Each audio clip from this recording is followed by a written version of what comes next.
Hi friends! Today we're diving into Pat McGrath's Divine Rose 2 collection, and a huge thank you to Pat McGrath and her team for sending me PR. I completely forgot that I was on the PR list and still bought some stuff, which could be for a giveaway. We're almost at 80k. Yay, yay, yay. But if it's your first time here, hi, I'm Alicia. Thank you so much for clicking on my video. And if you are returning, well, thank you for visiting me again. Kinky Sweat stands for my kinky hair and sweat life. I'm a fitness professional who loves things all movement and beauty. If you want to check out what I do in between the makeups, you can head over to my Instagram. All timestamps will be down below. We'll go over product details, swatches, demo, and I will leave comparisons towards the end. If you're just interested in those, you can skip over here on the time bar and click the section that says comparisons. Right now, the collection is only available on patmcgrathlabs.com and will soon be available in other retailers where Pat McGrath is usually sold. I expressed this point in my most recent Get Ready With Me that the Divine Rose concept to Pat McGrath is the same as Pillow Talk to Charlotte Tilbury as Orgasm to NARS. I appreciate the fact that she is flourishing, all puns intended, this theme in her brand. I would love to see an expansion on Midnight Sun because I love that palette, and I think you and we are waiting for the blushes. We're waiting for the blushes, and there's something in me that just feels that Pat is already dealing with samples.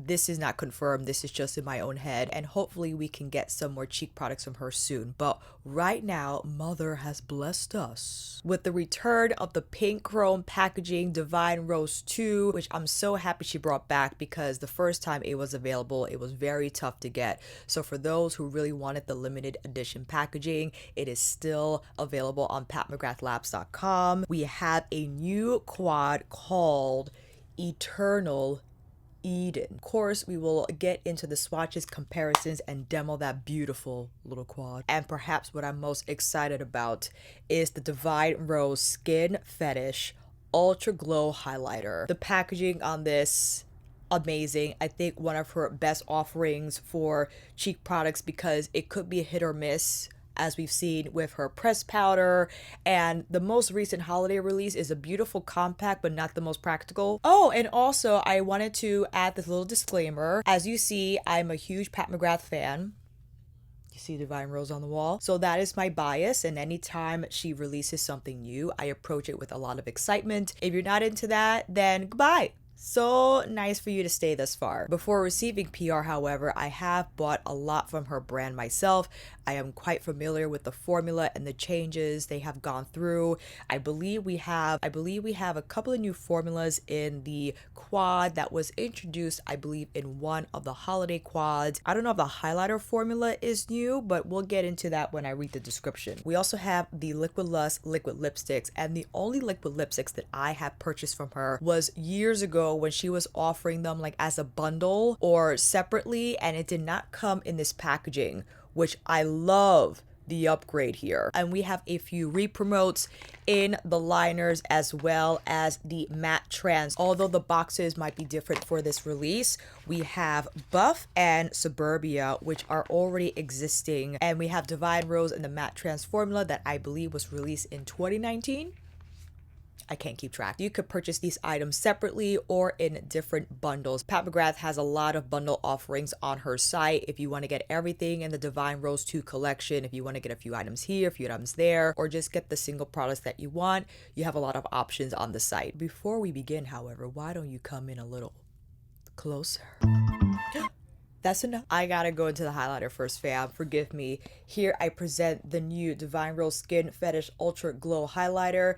It came in this box, which I think is just beautiful, and also an offset from the design that exists on the Divine Rose 2 eyeshadow palette box. The Divine Rose highlighter retails for $48, weighs in at 10 grams or 0.35 ounces of product, has a suggested shelf life of 18 months. Oh, and it's made in Italy. Putting on a little bit of light just so you can see this shine. It appears to be a duochrome finish. This futuristic gel beats powder highlighter unites the smooth glow of a liquid with the effortlessness of high purity crystalline pigments, delivering an iconic wet effect that beams beyond angelic gleam. It's pretty lightweight. It's made out of plastic. I really love the pink chrome finish, and it has a mechanical clasp. Would it have been nice if it was magnetic?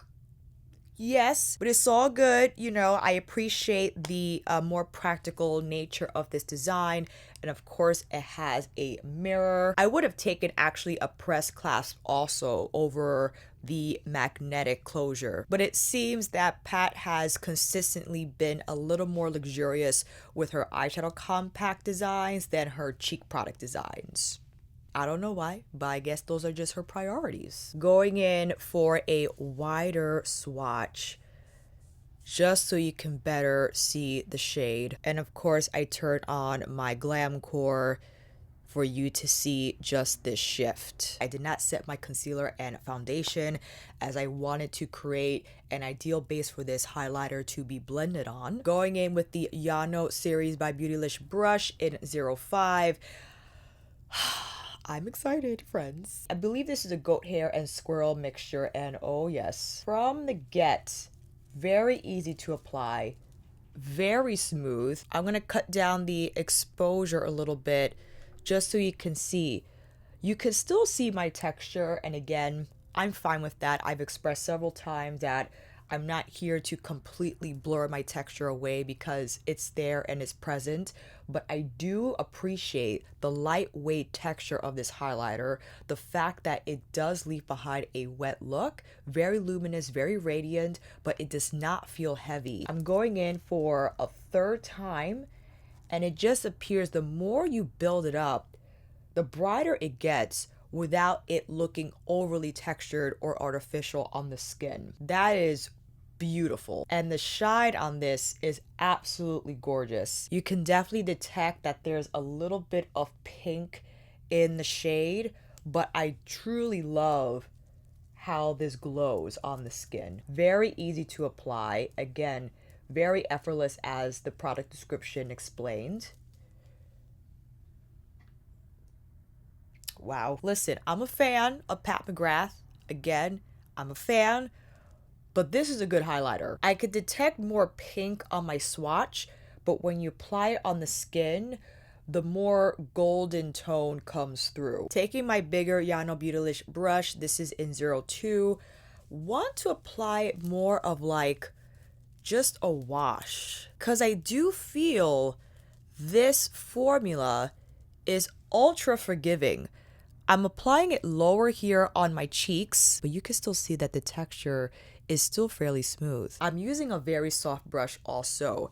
Keep in mind, if you use maybe a synthetic brush, you might pick up more product and therefore might have to buff it away if you choose to layer this highlighter. Taking my Rephr goat hair brush, now punching on a little more on the very...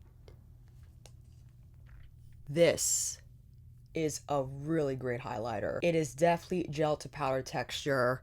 It's unbelievably smooth, very easy to use. If you were one that was not successful in applying highlighters because you felt it never looked smooth or just didn't lay down properly on the skin, I do believe this is a forgiving texture for several skin types on the condition spectrum and also for varying skin tones. If you are deeper than me, maybe more of the pink will come through, but I do believe because it leans a little more gold that it will not look ashy on you. If you're lighter than me, this will probably be more appropriate as a blush topper. If you choose to apply it higher on the cheekbone, it might appear more pinky gold, and if you want more of that color, not necessarily on the cheekbone, then I would apply it lower, more so on the apples of the cheeks. All right, we're off to a good start. I'm loving the highlighter. Again, packaging I feel could be a little more luxe.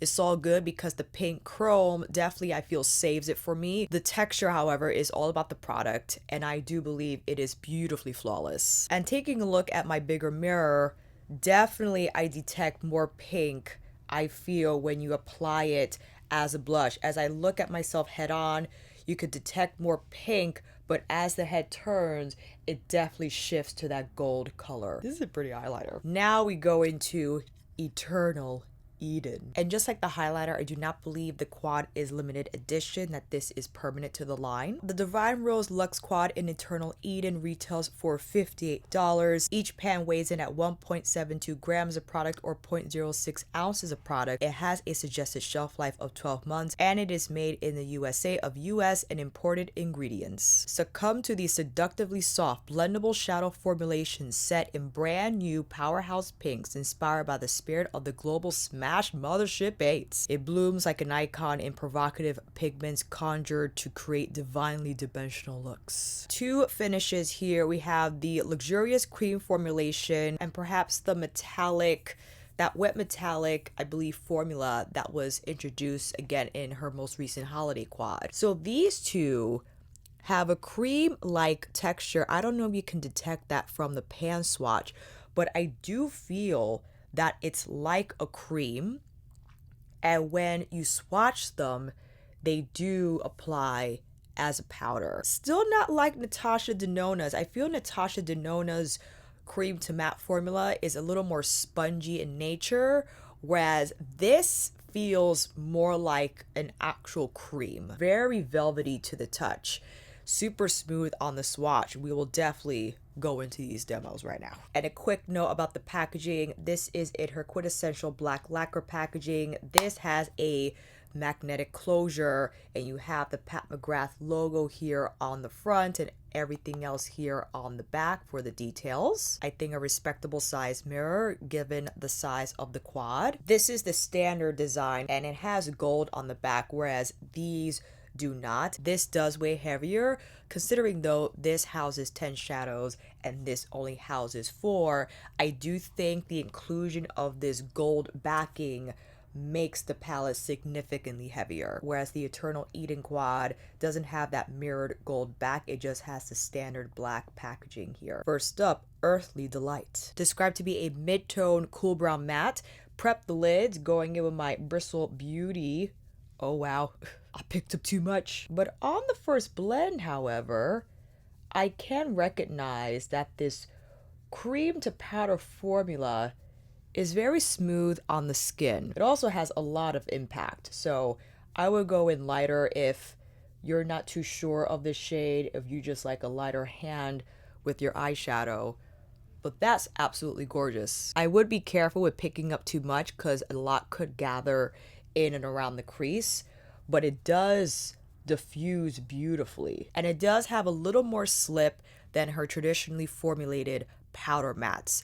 Those are known to be super pigmented and could be a little tough to blend for people who are not really confident with their skills, but I do believe this newer cream to powder formula is more forgiving and definitely has a lot more movement in the blend. Up next, we have Temptation. This is described to be a muted matte magenta in the same way I experienced from Earthly Delight.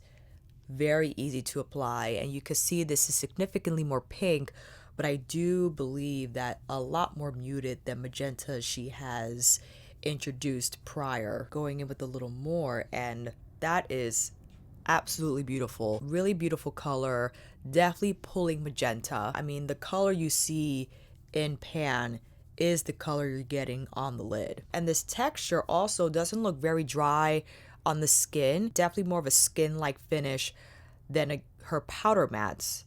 Really nice formula. I'm digging it, and I would love to see more of this type of formula from Pat. We're getting some kickback. I was a little aggressive with punching in my brush, but I think that's just the nature of the formula. Now with Forbidden Fruit. Look at that shine. That is just marvelous. A rich pink bronze metallic. The texture, I would describe this to be, it almost melts into the skin. It has beautiful slip, outrageous shine, and you could use your finger to apply, which I like to do to ensure I pick up the most product. That is gorgeous. That's really pretty.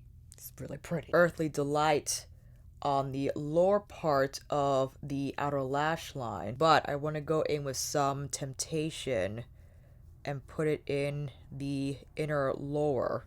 I think that will create a really beautiful gradient. Now with Pink Mystique. Light pink with a shimmering gold flash. I feel perhaps like the eyeshadow version of the Divine Rose highlighter. And yes, for sure, I'm picking that up. Reminds me of the shade that exists in Divine Rose 1 Mothership 7. Just doing a little cleanup here. Now Pink Mystique on this eye. This is more of like a pink shimmery eye, considering that we applied that magenta matte first. And I think that was pretty effortless to apply. It doesn't have the same punch as, what is this called? Forbidden Fruit. Forbidden Fruit for me is the star of the palette. It definitely has that shine, and if you wanted the side-by-side swatches, I think you can immediately tell that Pink Mystique is a little more chill, whereas Forbidden Fruit is like, yeah. But I'm okay with that, simply because if you're not into all this shine and you feel more comfortable with a texture like Pink Mystique, I think this is a great offering of different textures and finishes. Earthly Delight on the lower lash line. Now, I realized that I didn't layer Earthly Delight over Temptation, which is, you know, I'm sure many people will do. I could try to. I do think, actually, Temptation might be a better color to lay over than Earthly Delight on Temptation, because I feel you're not going to get enough depth here for it to show through. Whereas you could get a little more gradient if you layer Temptation over Earthly Delight. Now with Pink Mystique again on the inner corner. Curious to see how Temptation looks as a blush. I'm taking my Yano By Beautylish in 03, and oh boy, that's a lot of color. Whipping it around. Again, really nice texture, however. So although I applied it on my cheeks, it does blend out beautifully. And then together with the highlighter, forget it. And just to see Pink Mystique on the cheekbones, I think it offers up a little more pink than gold from the Divine Rose highlighter.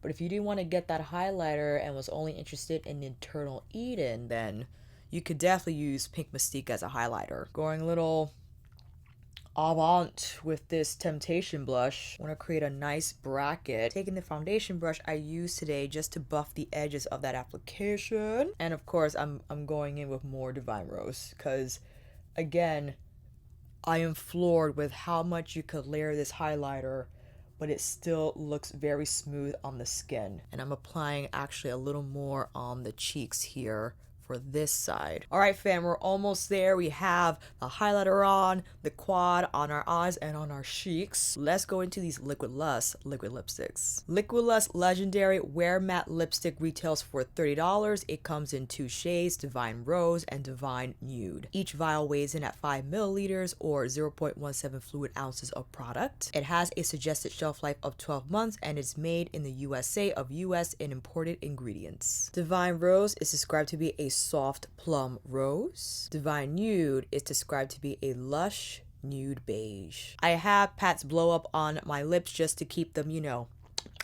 nice and plush. Let's start off with Divine Rose. This plush matte liquid lipstick leaves lips seductively smooth with a cushion-like formulation that coats lips in lightweight creamy color in a single swipe. Plush indeed. I'm just waiting for it to dry down. It could be also I had some balm on my lips prior to the application. It is very light in texture, not super moussey like, let's say, the Suku Fluid Fog lipstick. It definitely has more glide than that. And as it's beginning to dry down, I can now see that it has more of a matte finish, but it doesn't look drying on the lips. And Divine Rose is it's a pretty color. Again, it still didn't dry down completely, and there's very little transfer, very light on the transfer, and what's left behind is a beautiful color. So I would only suspect if you wore this under a mask, sure, maybe it wouldn't be as potent as it does show when you first apply the lipstick, but what's left behind I do think is a beautiful shade. And again, I feel lip exercise that it has elasticity to the formula.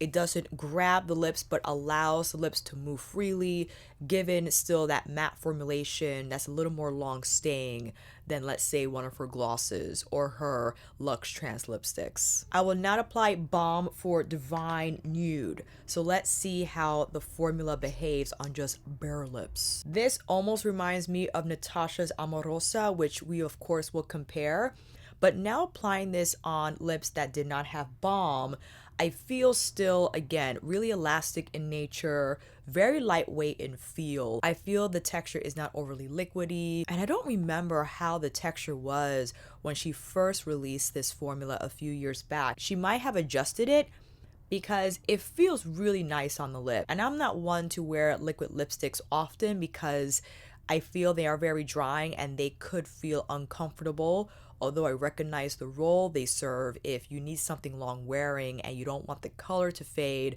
then of course a liquid lipstick is the way to go, especially if you're performing pre-quarantine and all. But the texture is really nice. And let me do another test. This didn't take up as much, I think, because I didn't have the balm on underneath. So if you want the best staying power, then definitely apply this on bare lips. But if you will forego some of that staying power for a little more moisture, then just lightly dab a balm before you apply the Liquid Lust. I'll apply another layer just to see how it goes. You don't need to, because you do get really nice pigmentation on the first application. This is just more of a comfort test. If you keep layering this lipstick, how does it feel? How does it layer? Not too bad. It doesn't feel heavy on the lips. I do still think it quite comfortable to wear. This is a good liquid lipstick. Here is the final look, friends, using the Divine Rose Luxe Quad, the Skin Fetish Ultra Glow Highlighter in Divine Rose, and the Liquid Lust Legendary Wear Matte Lipstick. I have on Divine Nude. I'll go into my final thoughts after the comparisons, and again, you can hop over to that section by clicking on the little time bar block. Now I immediately thought of Natasha's recently released Love Cheek Duo. This highlighter also I am completely and utterly in love with. And you know, Natasha wins with the packaging. She got the snow globe lid on. As much as I love Pat and her chrome, Natasha was able to do the chrome with the magnetic closure. So the Cheek Duo definitely feels more luxe than Pat's highlighter compact. I mean, if we can get a Cheek Duo in a circle with the split, like as I've seen from Bobbi Brown, you got the highlighter on this side and the cream blush on this side, I think that would be more appropriate of an amount for consumer versus this. But I do understand that Natasha wanted to include that beautiful embossing. You know, I'm just throwing ideas out there. Who am I? Putting down Pat's highlighter first, and now in with Natasha's Love Cheek Duo highlighter. Natasha leans a little more cool. They both have that duochrome finish for sure, but I can detect a lot more of a warmer pink hue from Pat versus what exists in Natasha's finish. I do consider both finishes and formulas to be very similar. They're very lightweight. They layer successfully without looking heavy on the skin. But I do believe if you're deeper than me and you lean more towards warmer tone highlighters, then probably the Pat will be your best bet. As beautiful as this is, and it does have that gold undertone, the actual pink shade leans more cool. I also have Pat's Holiday highlighter here, which I love the packaging. I mean, this is super luxe, but it doesn't have a mirror and you have to twist it off. So I don't think the best for the most practical makeup application, but this is just beautiful to have on your vanity for sure. I wasn't crazy about the tone of the highlight, but I love the texture. So you see, this almost looks more lavender in hue, but when I applied it, I believe it was in I forgot what video it was, it just has such beautiful shine. So although I favor the color much more in the Divine Rose highlight, I do still acknowledge the fact that the Holiday highlighter just has this glow and beautifully soft texture about it. I have the Dior Rose Gold Backstage palette here just to see if we can maybe grab this color, the more pinky tone, see how that looks next to Pat. that has a lot more pink. I think maybe this one, let's see here how that looks.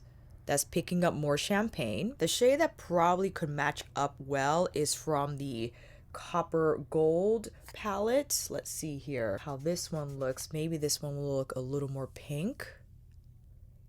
Kind of. I still think it picks up more gold for sure. And this one here in the quad, let's see how that looks. That's, I think, just more copper. So here are a few of the highlighters. Again, this is Pat's Divine Rose, Natasha Denona's Love Cheek Duo, Pat's Champagne Gold Skin Fetish, and a few shades from the Dior quads.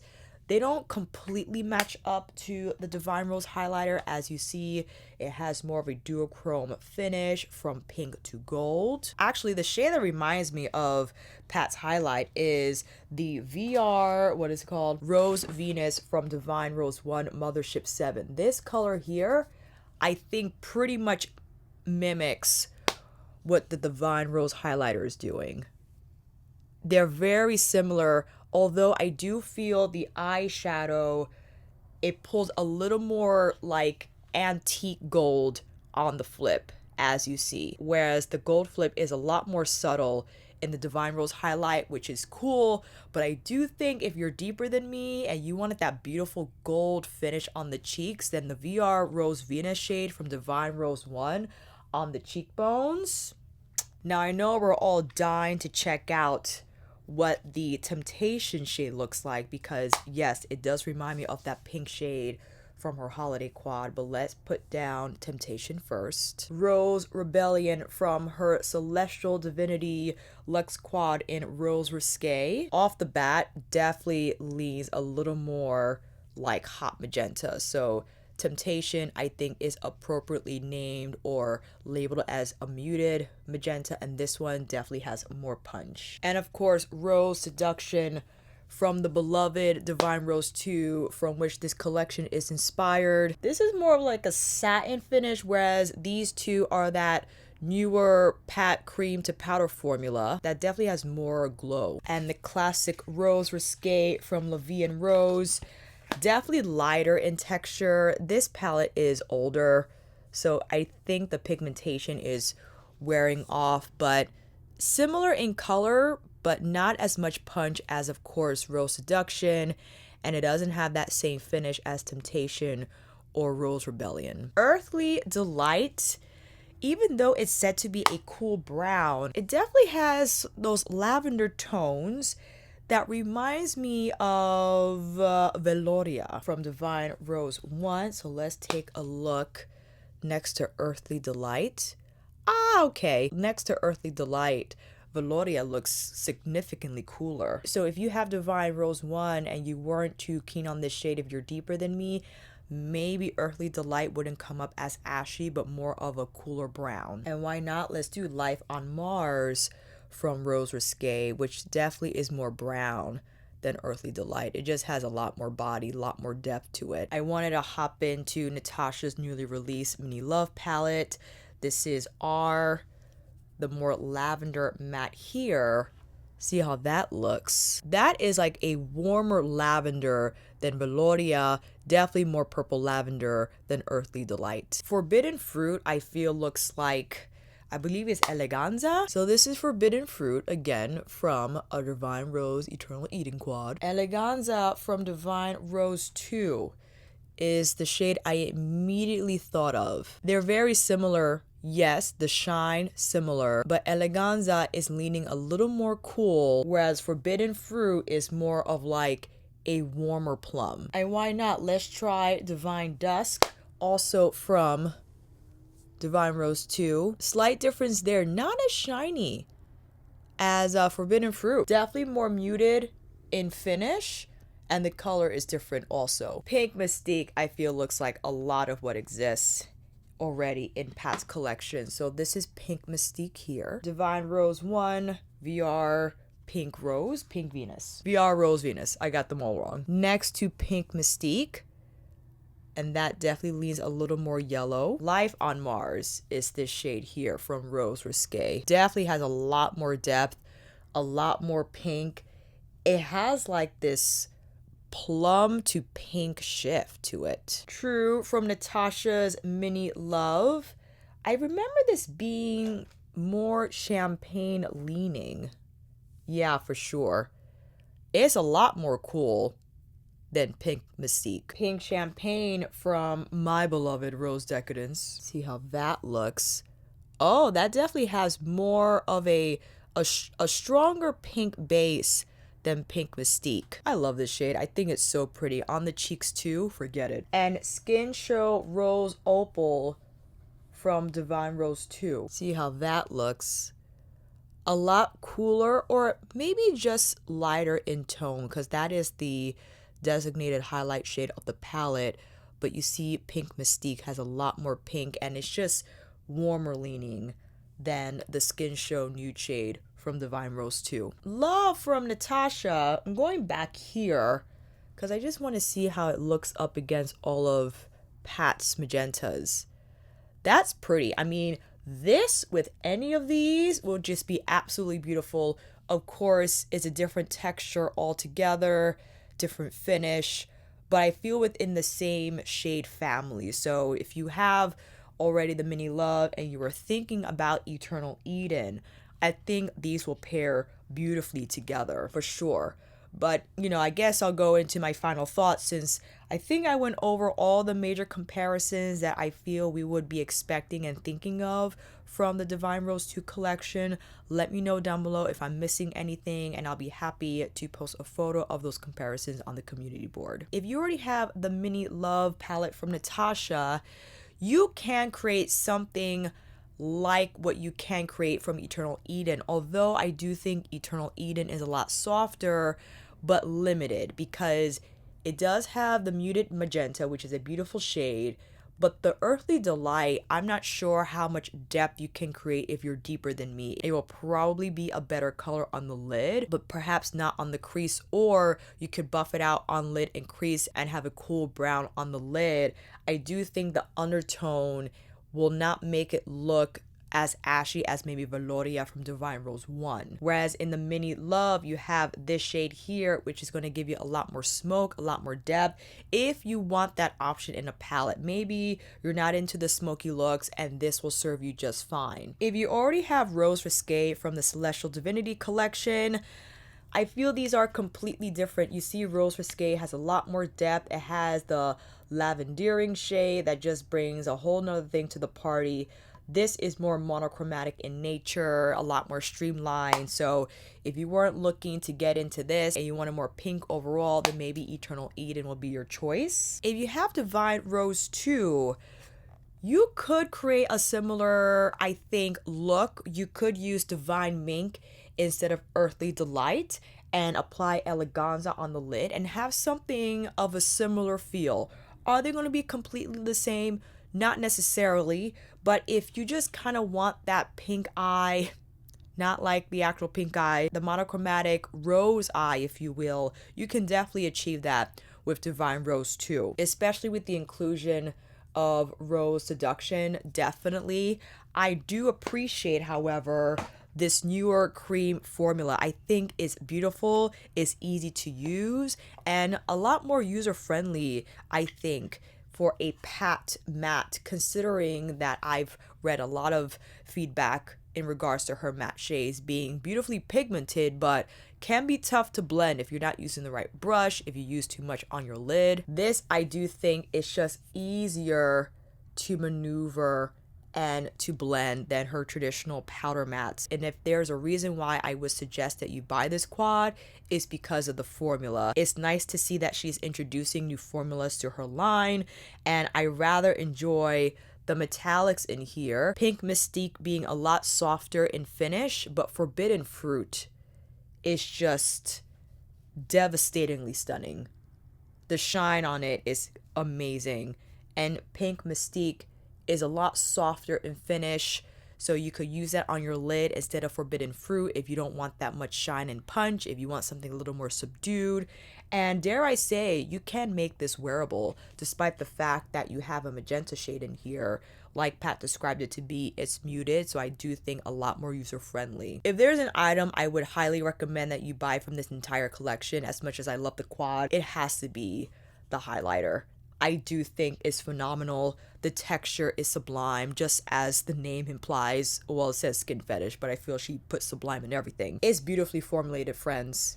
This truly is like a gel hybrid that you can just layer and layer and layer, and it will not look textured on the skin. It will just work with your skin's texture and live there happily without enhancing anything, just blending beautifully. And the glow that you can achieve is outrageous. The fact that I can apply this as a blush and still have that shine, but still have that pink tone, still leaning a little more warm than I think the pink that exists in Natasha's highlighter, is completely and utterly gorgeous. And the Liquid Lust lipsticks, I do think are pretty good for a liquid lipstick. I don't wear them often, so I don't think I'm a great candidate to evaluate a performance of a liquid lipstick.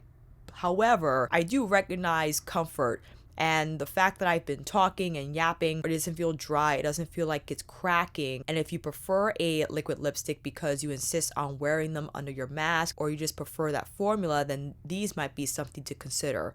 And the shades are beautiful, which reminds me, I almost forgot. Let me quickly do a comparison between Divine Nude and Amorosa from Natasha's Mini Love collection. I'll put it right there. So Natasha has a little more warmth to the shade, which is why I love it so much. This is pretty. I do really like it. I prefer Natasha's formula. As much as I think this is a great liquid lipstick formula, I tend not to wear them often. I love the I Need a Nude formula. So if you already have I Need a Nude in Amorosa, you could skip the Liquid Lust lipstick unless you really want it. That's up to you. But this formula is outstanding. However, it's not as long lasting. It's more of a satin dry down, so it will transfer more than this liquid lipstick. But if that's not an issue for you, then you're good to go. All in all, I do think this was a nice release for the Divine Rose 2 collection, just expanding upon the concept. I mean, you could do so many things when it comes to roses. Yes, they're so multifaceted in terms of the color spectrum and just the mood. The shades in the quad are gorgeous, but like we discussed, if you have Natasha's Mini Love, if you have Pat's Divine Rose 1 or 2, you can create a similar eye. I think not too far off from this. Are they going to be exactly the same? No, but you could create like that lavender plum eye. You can create that magenta pink eye, and with all the varieties that exist in her collection, you know, you could definitely make it happen. I think it's just a matter of you recognizing those nuances and being really granular about it. And if you feel strongly about still buying the highlighter because you like its more champagne gold versus the more yellow gold that exists in the VR Rose Venus eyeshadow, then that's up to you. I will say, however, if you skip Divine Rose 1 and 2 because 10 eyeshadows in that huge lacquer packaging was just too much, then maybe Eternal Eden is something for you to consider. It's much smaller, is a lot more edited, and because of this newer cream to powder formula, I do think a lot more user-friendly, again, than the mattes that exist in her bigger palette. So if you're waiting for an unedited version of Divine Rose 1 and 2, I think this is a great way to go. It's a nice introduction to the brand. You get to experience the black lacquer packaging. It's not going to feel the same as her bigger 10 pen palettes, but I think you could get a really nice idea of Pat McGrath's brand and the looks it presents. Out of all the highlighters, even her beloved Trio, that was her first cheek product, this has to be my favorite. It is just a beautiful shade, and I'm going to use the heck out of this It is completely just effortless in application. The blend is smooth. I think the shade is perfection, and it's just beautiful to apply with a variety of brushes. I'm sure you can apply this with a wet sponge and get more of even a wet look on the cheekbones. That's just gonna look stunning. You can mist your face and then apply more on top. And again, the more you layer, the more you concoct, the more you experiment, will just yield a beautiful glow that's not gonna look heavy on the skin. And that is it, friends. I hope this video helped in you trying to decide if this collection is for you or some items from the collection you're looking to grab or skip. And again, let me know if I missed any comparisons or you want to see more from, you know, whatever other brand I missed, probably. And again, a huge thank you to Pat McGrath and her team for sending over the PR package. I was just so delighted to see it. I totally forgot again that I was on the list, and for them to send it to me was incredibly generous. Again, so thrilled and grateful. Thank you again, Pat and her team. Thanks, mother. And to you, friends, for your support.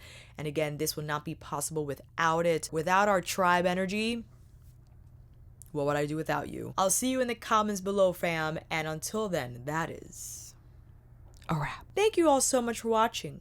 I hope this video helped. And if you like this video, please give it a thumbs up and maybe consider subscribing to my channel. And until then, I will see you on here again with another review tutorial, Pat McGrath Labs Extravaganza, monthly favorites, or nightly life chit chat. Take care, and I will see you again soon.